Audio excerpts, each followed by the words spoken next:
everybody, and welcome to another Fri-Date episode with the wife.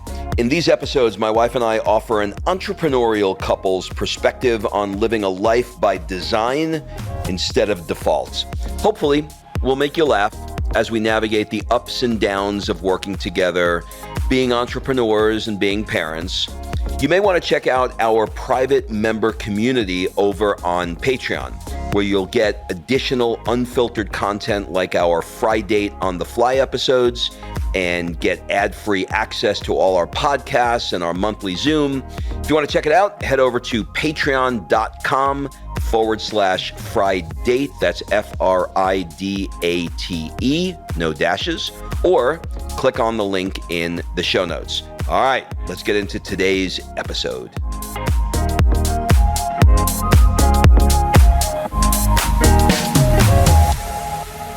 Kimberly, play bigger Murgarini. How are you today? Murgarini, that's like a small Murgatroyd. It's a small Murgatroyd. But you know what is in town in Italy today? No. Schiacciata l'uova. Oh, I thought it was like the Pope. Schiacciata Con Schiacciata con l'uva. l'uva. Schiacciata con l'uva. So we had to go drop off our daughter at school this morning early for, she was principal for the day. So, how did she earn her way to being principal for the day? We bought it. We bought it. We bought it. We bid the highest at the gala. I basically told Rob his job was to stand next to the silent auction item of principal for the day. And if anyone bid, he was to outbid them immediately. By the way, when did you become somebody that says we outbid them at the gala? I know. When I moved here, and it was like the 800th gala I had to attend. We've been gallivanting. I got my eye on you because you have a propensity to get too big for your britches. Oh my God. I mean, that's another conversation. Oh but my listen, God! That's Hold not, on. No, my story has a. There's more. Yeah. So this morning we went to drop her off, and then we had to go pick up some soccer uniform stuff. And on our way back from the uniform place, we approached this bakery, and it's one of the bakeries where you actually can smell it before you see it. And it was like, I felt like I was in a cartoon from 1982 where, Sylvester the cat is following the waft of smell down the street and around the corner. Like that's what this was like. Like the apple pie in the cartoons, yes, where like the guy's sleeping in the backyard and all of a sudden he starts levitating towards the apple pie. That's basically what happened. And it's good when you're out in the middle of like super local Florence, and like we were the only people speaking English in this area for sure. But this is not why we're here. No, honey. but hold on, I'm getting there. You started with the schiacciata, so I have to explain what that is. Okay. So anyway, we get up to the bakery and there's a line. We go in and they have the most beautiful schiacciata, which is like a pressed, like if you take bread dough and you smush it, that's schiacciata. It's like, it's incredible. And in this season, which is the grape harvest season, they make it with the grapes that don't make it into the wine. So whatever doesn't get used for wine gets tossed and they make schiacciata, which I'm so grateful for because it is freaking delicious. It's unbelievable. But that is not why we're here. We are here to talk about the concept of playing bigger. Yeah, you need to do that. I was going to talk to you about that. I'm glad that we have this forum now because you've been playing small lately. It's time to play a little bit bigger. By the way, how much do you hate when someone says to you, you've been playing small? It is because there's always bigger, right? I'll tell you why. Here's why it bothers me. It bothers me for two reasons. One, mind your own fucking business. Two, they're right. Because you could always play bigger, but we are here to talk about how we see playing bigger. And I think that's where you were going. Exactly. So, we're having a conversation with some great friends the other day, and one of them said that they wanted, I don't know, a fourth house or something. And he was like, dude, you just got to play bigger. You just got to play bigger. We're playing too small. We just got to play bigger.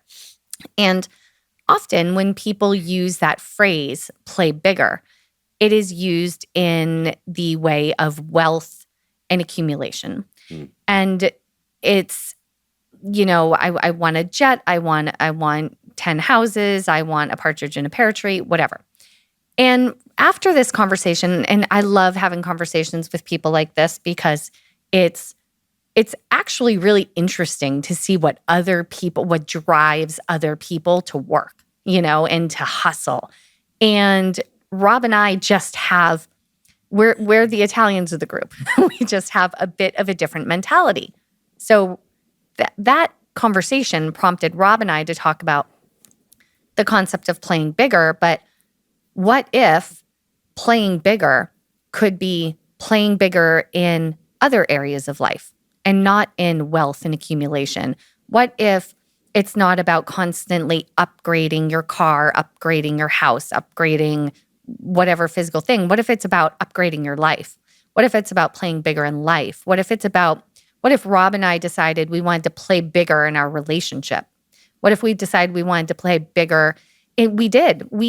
2 years ago or a year and a half now, we sat in our home in California, looked at each other and decided for us, playing bigger was improving our day-to-day quality of life, meaning our food, our surroundings, our neighborhood, our views, our everything.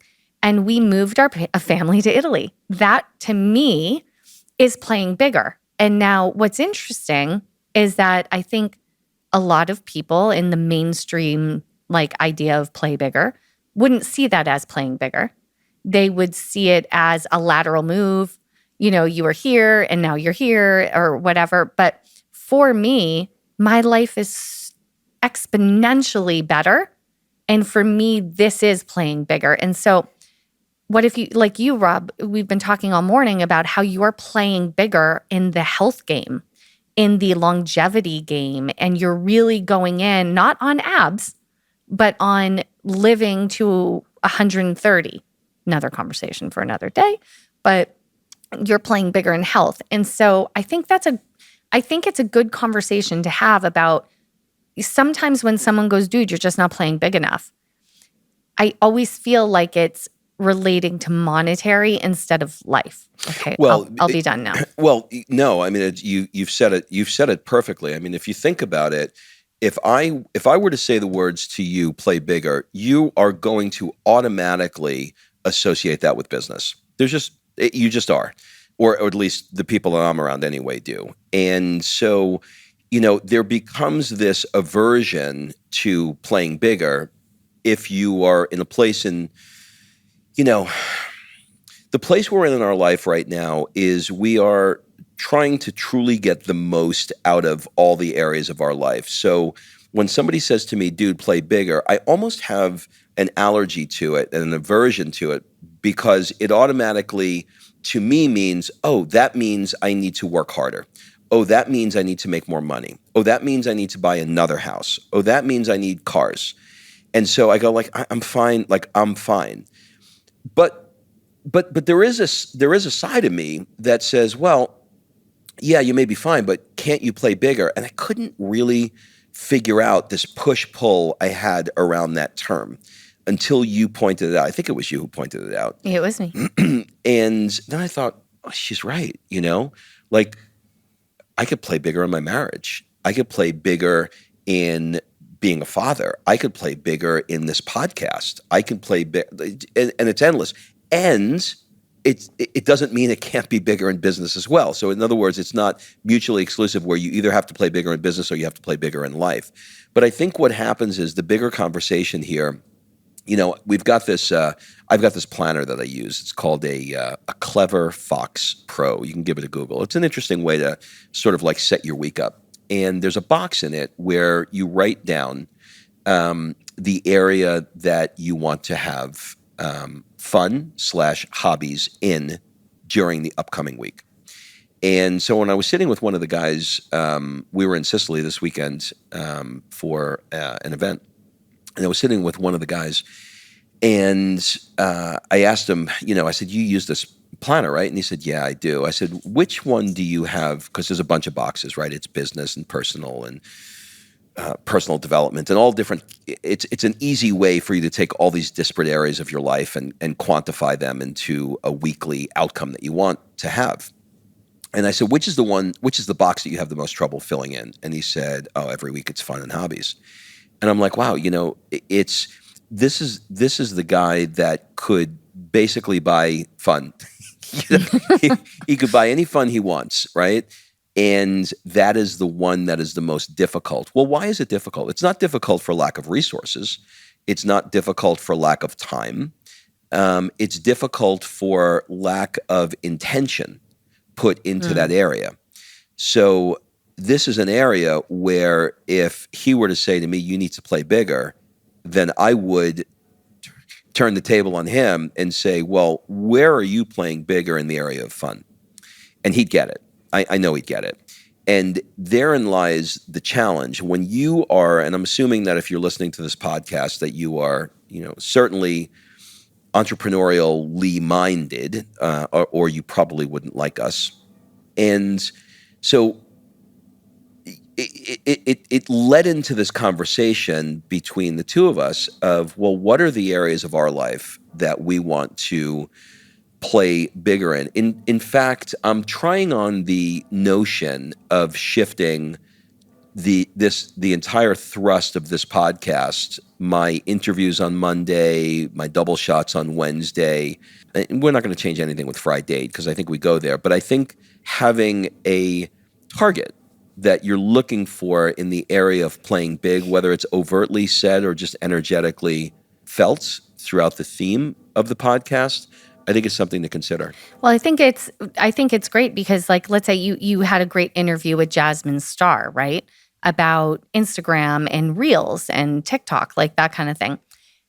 Well, that's playing bigger in content creation. So if your business or whatever you're doing relies on content creation in that way, you're talking to her about playing bigger in that one area.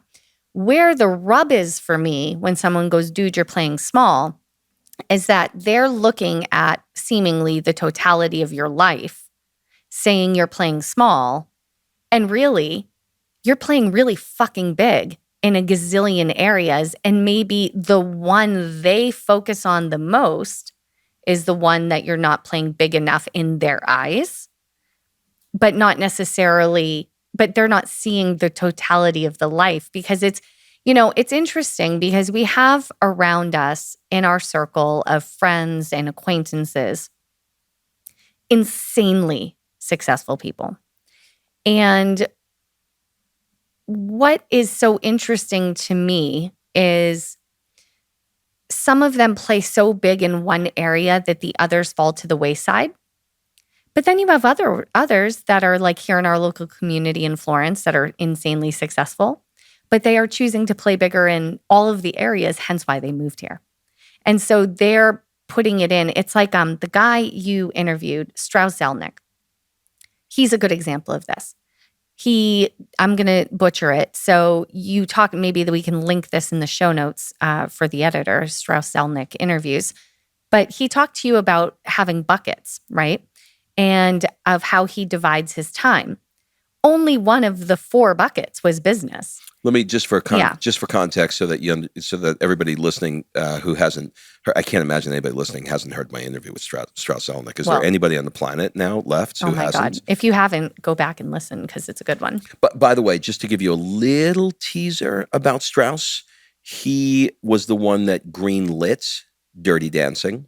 He was the one that found Dave Matthews. He ran Sony BMG as the CEO for 4 years. And he is now the CEO of Take-Two Entertainment, which is the creator of the game Grand Theft Auto. By the way, the fact that I remembered that is really just freakish. Yeah, so he seems like a successful guy. So I'm doing that to tease you into saying, okay, a guy who clearly has had accolades from Dirty Dancing all the way up to present, we should listen to, right? And one of the things he said is, I said, how, and he was also on the cover of Men's Health as the fittest CEO. Google Strauss Zelnick and Google image him. He's got a picture of him with his shirt off, and he's like 65 years old. Dude's jacked. I mean, like he's like Wolverine jacked, and it's crazy. So I asked him, I was like, how the fuck how do you do all this? Like, you've got 3 kids and you're obsessed about working out. And you're obsessed with your family. And he said, Rob, it's a simple question I get asked all the time. If it doesn't fall into one of 4 buckets, I don't do it. I said, what are your 4 buckets? He said, business, charity, Health and family has to be. fitness, and family. Yeah. That's it. He said, so if it doesn't fall in one of those, okay, so now let's look at Strauss's buckets through the lens of playing bigger. So now if you have 4 buckets and you go, okay, fitness, I need to play bigger, well, then that lends itself to the conversation that you alluded to that you and I had this morning about, my crazy, big, fat, crazy goal of living to 130 years old, right? And then you've got family. Okay, well, how do you play bigger in your family? Well, that means you got to spend time with your family, right? And then you've got business. Okay, well, that's the obvious one. Everybody understands that one. And then you've got charity. How do you play bigger with charity? And so, hello, by going to the gala and dropping the money so my kid can be principal for the day. Right. So it's all of those areas that I think is important. Okay, I think we made that point. Let's move on to the second thing we want to talk about, which was expectation hangover. So we have a friend. Her name is Christine Hassler. And Christine had said something called, she wrote a book, she said it in the book, called Expectation Hangover. And so I think a lot of times when we have expectations for how things are going to turn out and they don't turn out exactly the way we want them to turn out, we become very frustrated. And so I'm going to back into this conversation by giving 2 different examples or 2 different perspectives of this example. So the challenge, let me give you the challenge first, and then let me back into it in 2 different ways. So the challenge was I had, yesterday was Monday here, and I had a bunch of shit that I had to do. And so I am a Virgo through and through, and I like structure. I like planning things. I like scheduling. So I would be a very good German train engineer, right? I want the trains to run on time, and I want it all clearly laid out. 8 o'clock, I'm going to do this. 9 o'clock, I'm going to do that. And somewhere midway through, hour 11 and 1, Kim walks in and she says, look, we need a car, and we got to get Sophia to school tomorrow. She's principal for the day. And that then led to a couple of hours of all of the associated things around dealing with getting a car. It's not super easy in the city to make that happen. I don't want to get derailed on the logistics of that, but let's just say that what I had scheduled now went out the window. And so my plan to do the things I wanted to do at the gym were now truncated by probably 2/3. My time that I needed to go to mailboxes, et cetera, to pick up the packages, which is on the other side of town, had to be moved up. And so everything got fucked. And I was pissed. I didn't notice. I was difficult to be around. And have you ever been like pissed because you're pissed, but then pissed that you're actually pissed? Do you know what I mean? Like why, like I have everything in my life and I'm sitting here living in the city that I want to be living in with the girl of my dreams. I have my health. I have my family. My daughter is principal for the day, and I'm pissing off because the 2 hours that I had scheduled are now fucked. But in my brain, it was real. It was like, it was a problem. And okay, so that was the pissy challenge. That was the expectation. The expectation was you were going to have your day to yourself to follow your schedule, your insane schedule of back-to-back shit. Right. Okay. So that was the challenge. I didn't stack that or anything. Okay. So now if you look at it through the lens, this weekend we were, like I mentioned earlier, we were with some friends in Sicily. And, when you're with people, you have conversations about different things. And so one of the conversations I had was with one friend. And I said, do you have a to-do list? And he's like, mm-mm. I'm like, now this is, when I tell you successful, this is like. He just exited his company and made a massive impact a massive income, and he's an incredible guy. So, So he's successful on all fronts. so not only does he not have a schedule now because he's sitting on zillions, but he didn't have a schedule all the way through. And I pushed him and I asked him. I said, "Do you have a to-do list?" He's like, "No." I'm like, "Do you write your goals down?" He goes, "Mm-mm." And I said, "Projects?" And he's like, "Nope." 17 apps to I said, make things work. There's literally nothing. Now, his company had 40 locations, 1,000 employees, and had an insane amount of moving parts that were associated with running this thing. And I was like, "You never have." And he's like, "No." Now, I have another friend who is extremely successful, not monetarily at the level that this one is yet, but probably will in a couple of years. And he's the opposite.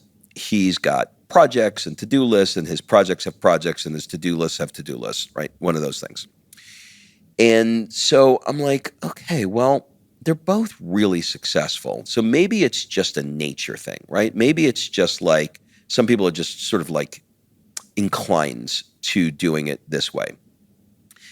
And when yesterday happened, I looked, how like once the adrenaline wears off and you look back at your assholeness and you're like, okay, well, I did it. I did it again. I was an asshole again. And by the way, if you don't have the 5-minute journal, get it, because it asks you a question like, if you could go back and change one behavior that you had today, what would it be? It's the app, the 5-minute journal app.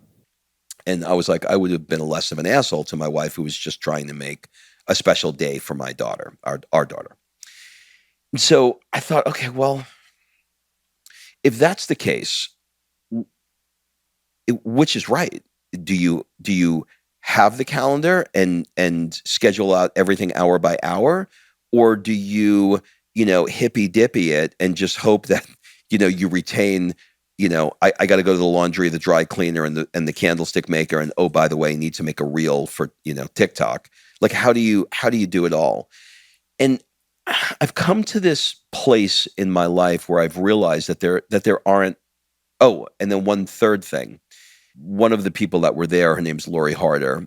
She said something really interesting. I had asked her some question about what if you changed your mind about, and she said, I've changed my mind that structure and routines from time to time are meant to be broken. And she's very much like me, where she thrives on structure. And she said, I realize that it's need to be broken. And her husband, Chris, said it has exponentially improved our marriage because now she recognizes that routine needs to be broken. Okay, so now I've got, hippy dippy, no planning, super, super structured planner, and Lori saying routines are meant to be broken. And so that was the lens that I looked through the problem that I started this diatribe with. And so it had me thinking today that, as with most things in life, they're not either or, they're both, they're ends.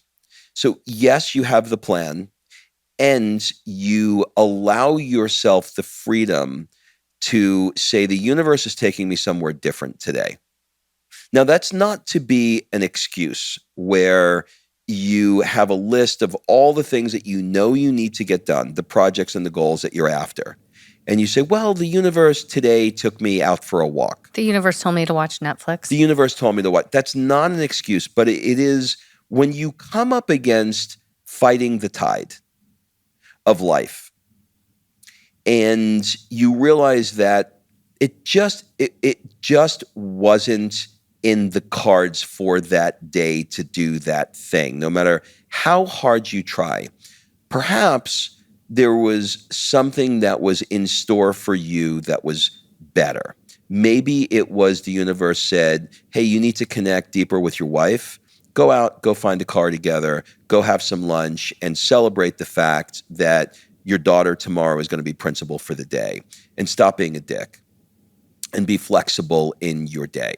So, okay, I feel like I'm in therapy because I've talked so much. But so go ahead. What's your thoughts on all of that? Anything, or did I nail it?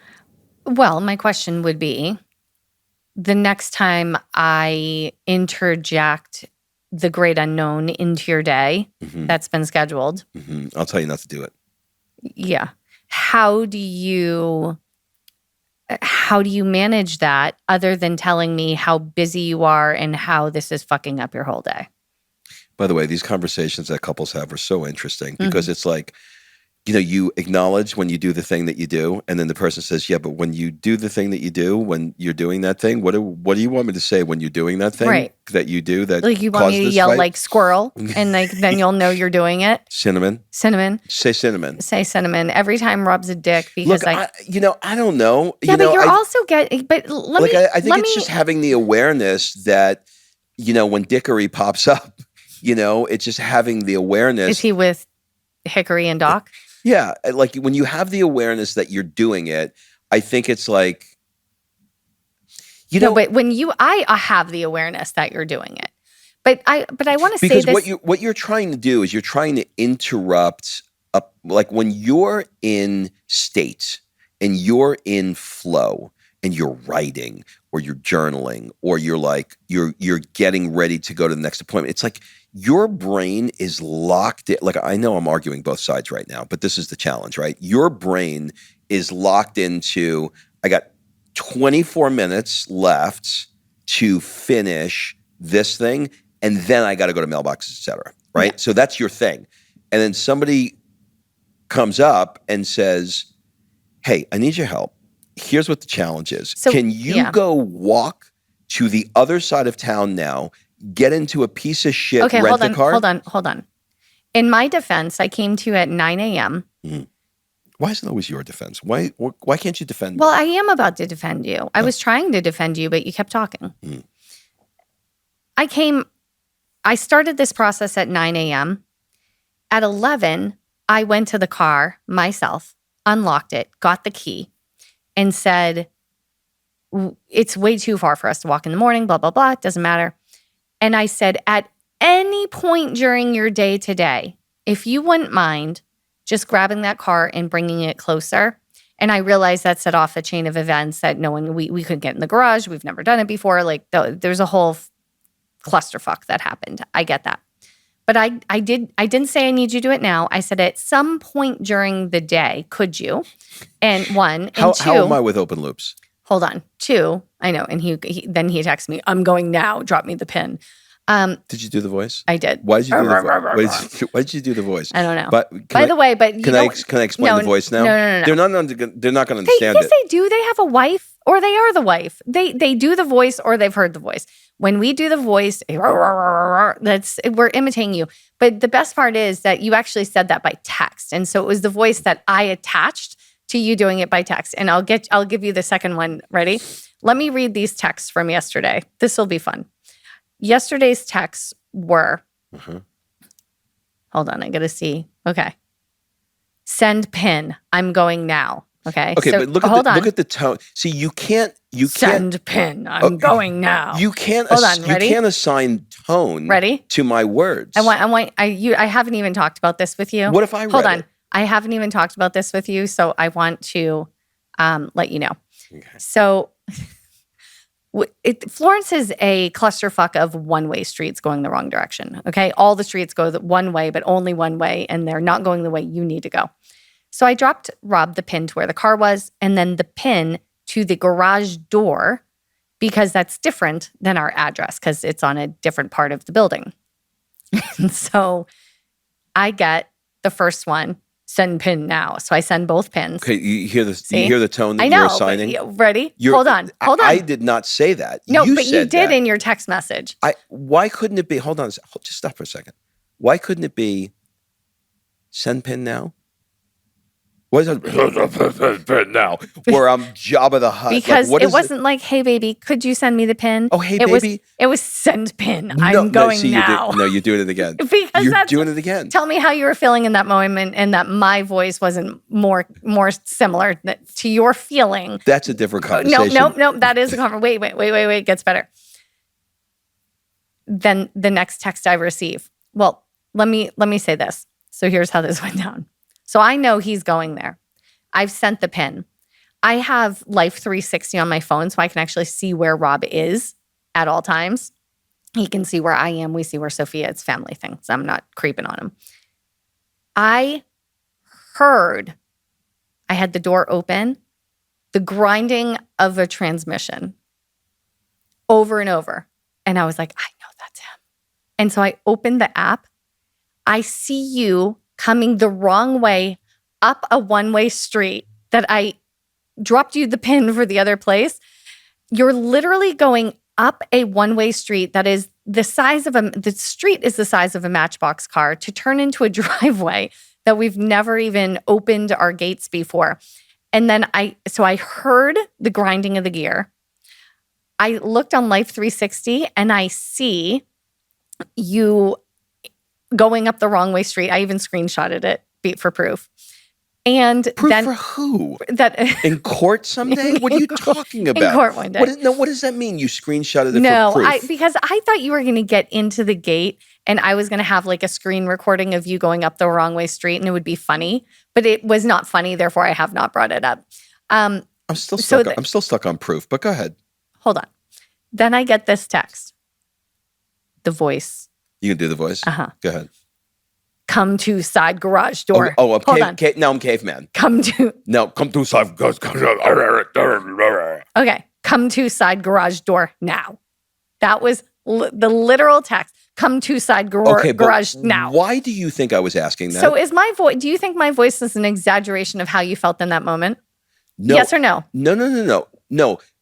My voice is exactly No. If you want to do my voice in that moment, you need to do panic. I want you to imagine jumping out at 30,000 feet and with no parachute. That was the voice I was using. Use that voice and you got the right one. Oh my God. The other one, that's a bitchy mean voice. I wasn't bitchy mean. Oh. I was fucking terrified. I couldn't figure out why everybody was yelling at me in Italian until you got there and say you went down a fucking one-way street and are stopped in the middle of the street, and so nobody can pass you. That's what was happening. Okay, so now we panic. So now we have to give. So I go down, and Rob's like, I put the key in. So this is Italy, okay? We talk about how great it is. We live in a 16th century palazzo, okay? So horses used to come in the gate, not motorized vehicles. I go downstairs. We've never one time opened this particular gate because we don't have a car. So we rented a car on one of those car sharing things. And I go downstairs and I open the little door because there's a little door for people to walk through with the giant door. Think like 40-foot high door or something. If this door had the beefeater that guards the queen, would come out of the little with a door. shotgun. Yeah. If it wouldn't surprise me when you open this door if you find two armed guards and a fire burning from the tomb of the unknown soldier. So this is old, right? Old school. So I don't know how to open the damn thing either, but we have 17 keys on our keychain, so one of them's got to work. I walk outside. I'm like, how do you open it? Rob goes, I did open it. I opened it. I started to drive through it. And then it started closing on me. And so I had to back up. But then I'm backing up and I'm in the street, but I'm going the wrong direction. I said, well, that's because you came up the street the wrong way. So Rob drove up the street the wrong way. You have to get out of the vehicle, stick a key in the wall, turn the key, get back in the vehicle, drive the car through the thing. But you have 0.2 seconds to do it before it closes again.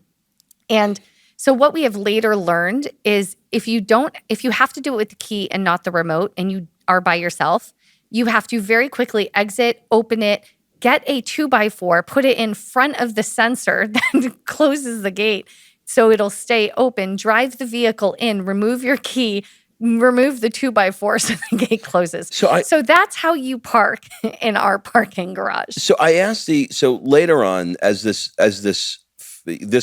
story will all have a point in a moment. As this fakakta the fucking day it unfolds, I finally get the guy, our landlord, who also lives in the building. I said, look, I can't get in the fucking garage. Like, what do I do? So he's like, I'll meet you down there. So I go down and I meet with him, and he says, oh, okay, here's what you need to do. You need to come down the street, and you should park it 50 feet. So pull onto the sidewalk. Okay. Now, when I tell you the sidewalk, this sidewalk for width references is not wide enough for two people to stand side by side. It's basically wide enough for it's one person. One end, if a car goes by, you're gonna feel a little brush. Okay. So I have to pull the Borat car that I'm driving up onto the sidewalk, which it doesn't fit. So perhaps I can get two of the Matchbox wheels onto the sidewalk. Okay. He said, but don't, when you park it on the sidewalk, don't park it near the gate because people get nervous behind you and they'll beep the horn and they'll start yelling things at you. So just go like 50 feet before the gate and then get out and you'll back the whole street up. And so they'll start beeping, but it's okay. They'll figure out what you're doing. Then walk up and take this key. But when they figure out what you're doing, that doesn't mean they're not going to yell at you. They're going to yell. They're still going to yell. Yeah, he said, but it'll go quick. So you take the key and turn it, run back into the car. Now you have to make a 3-point turn to get into the gate, but you have to do it because when you run, open the 2x4. Gate, find the 2x4, put it over the sensor. By the way, is there even a 2x4 nearby? There is. Okay. There is. Put a 2x4 near the sensor to keep the gate open, and then you have to begin a 3-point turn. So go up to this point over here and back up. I said, but I can't turn because there's motorcycles, there's scooters that are in the street here. He said, oh, you have to be careful not to hit the scooter. I said, but the distance between the gate and the scooter is a foot. So there's like, he said, yeah, you just have to make, I said, like a 3-point turn. I said, this is a 16-point turn. There's no way I'm going to be able to do this. He said, oh, you can do it. And I said, okay. I said, well, what do you do? He said, okay. For me, I have a garage door opener. I said, oh, there's a garage door opener? He said, yeah, I don't know where it is. I have to see if I can find one for you. I said, well, how do you do it? He said, well, now I've gotten good over the years. I take it, I put the garage door opener in my teeth and I click it. And when I click it with one hand while I'm driving and shifting, I go through and there's about a millimeter on each side, but I can get in very, very quickly. So it's no problem. And by the way, any fucking person in this country that says no problem, it means there's a big fucking problem, okay? You cannot say no problem in this country without a problem.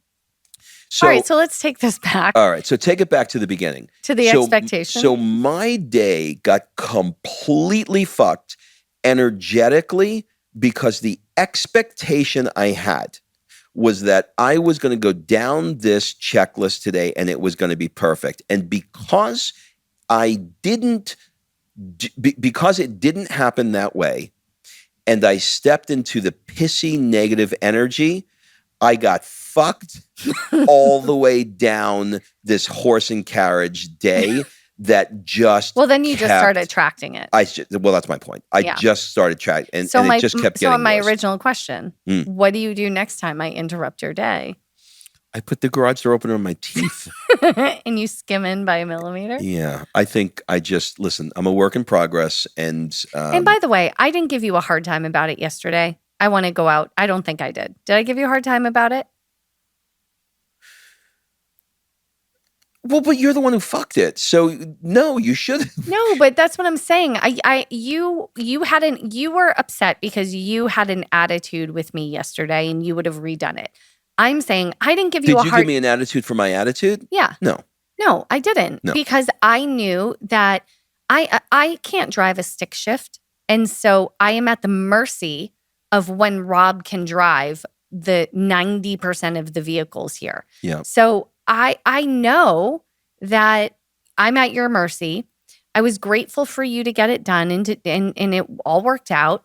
And it's all good. And you're allowed, like you were screamed at by a bunch of Italians. I get that. Like I got where you were coming from.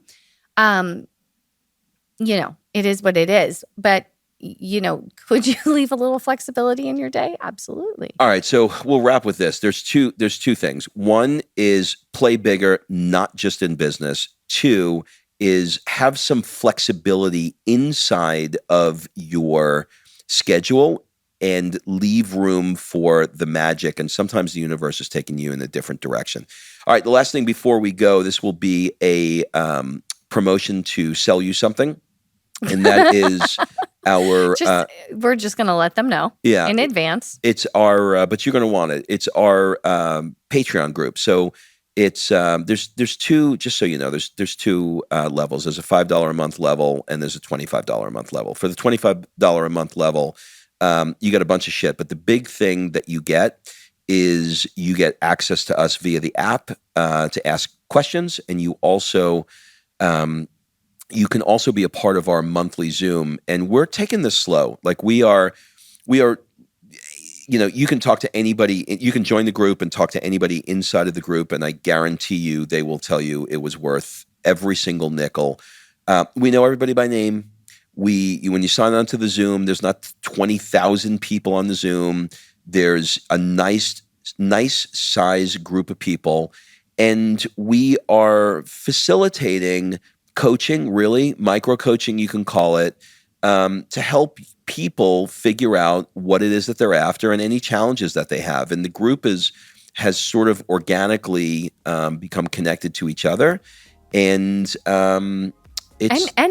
just last week we had two of our ultimate members that are on the Zooms, Tracy and Patrick, came to Florence, and we got to have coffee with them live in person, which was amazing. So if you join Patreon for $25 and then buy a $5,000 trip to Florence, we'll have coffee with you.